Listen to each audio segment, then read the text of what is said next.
England, General Dwight D. Eisenhower and his deputy commanders chart the liberation of a lost continent, plan when and where the mighty armies of the United Nations will strike.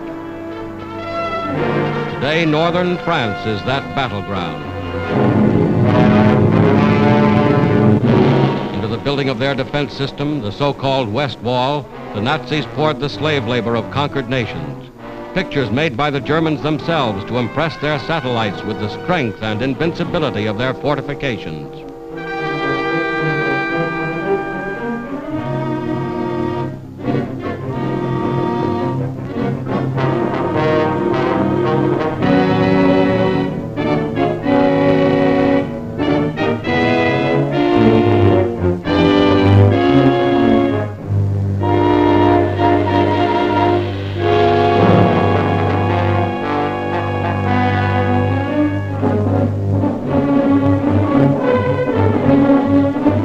Within steel and concrete emplacements, 4 years in the making, the Germans have amassed every known weapon of defense.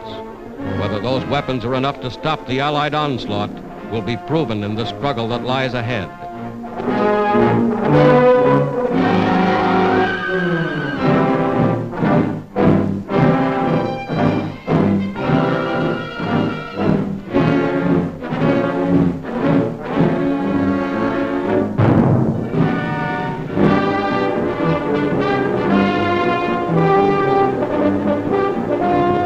Here is the other side of the Channel, Britain, an armed camp bristling with tanks and trucks and guns from the United States and Canada. Here is the fruition of 4 years of planning and production. Here is a glimpse of England as the Allied armies awaited D-Day.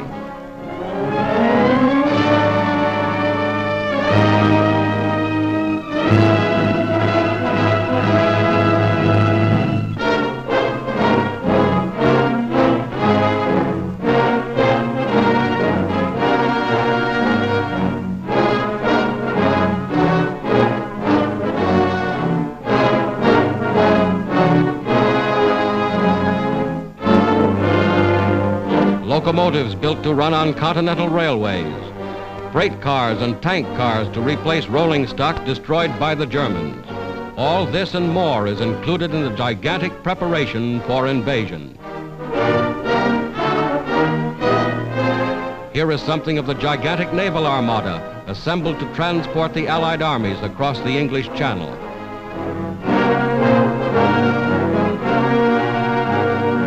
Here is something of the ingenuity of Allied engineers. Assault boats and invasion barges launched directly from the decks of the ships that brought them to England.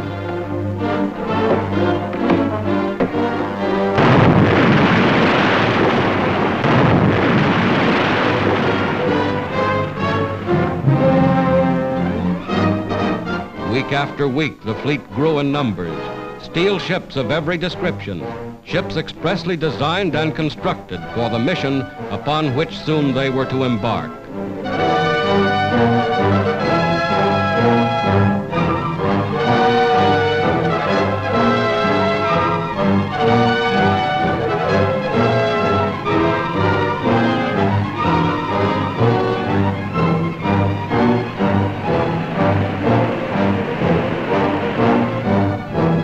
Nothing was left to chance. Every loading operation was rehearsed and timed in advance. Every soldier knew his station. Every man knew just where he was to fit into the gigantic pattern. Daily they boarded their ships. For all they knew, they were bound for France or Belgium or wherever their commanders had decided to strike. Every jeep, every tank, every piece of mobile equipment was assigned its place in the grand strategy of attack.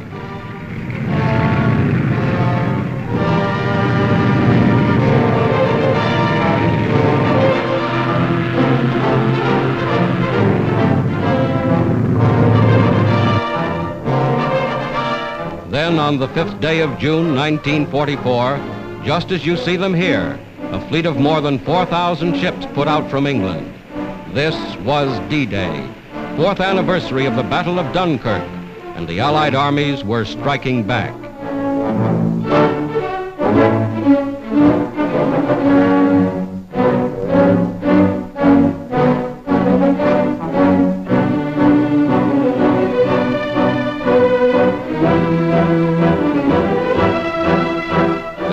fleet was underway.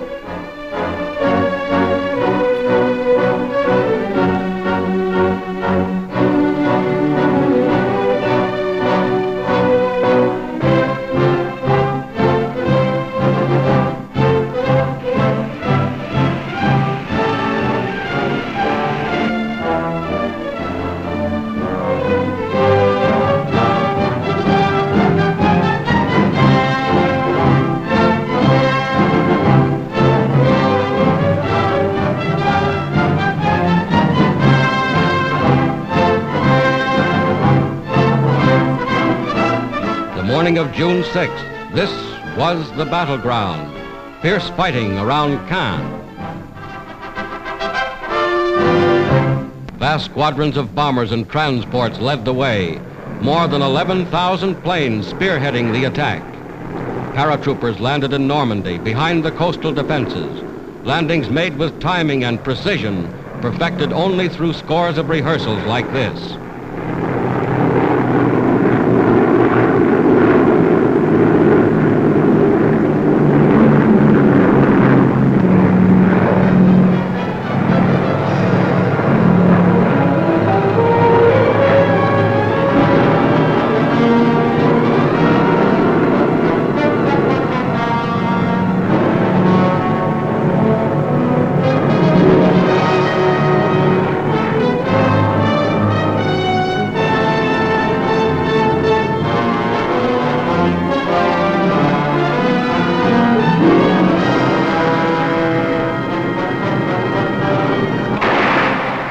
Barges approached shore ready for instant action, some bearing artillery and rocket guns already opening fire.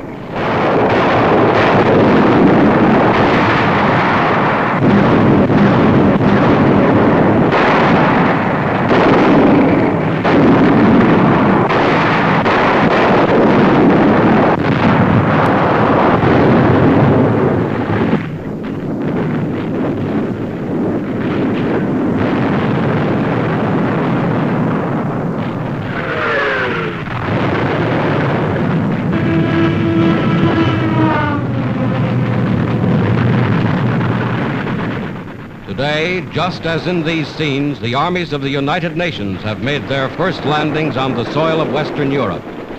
Another of the great decisive battles of world history has been joined. This is the day for which free people long have waited. This is D-Day.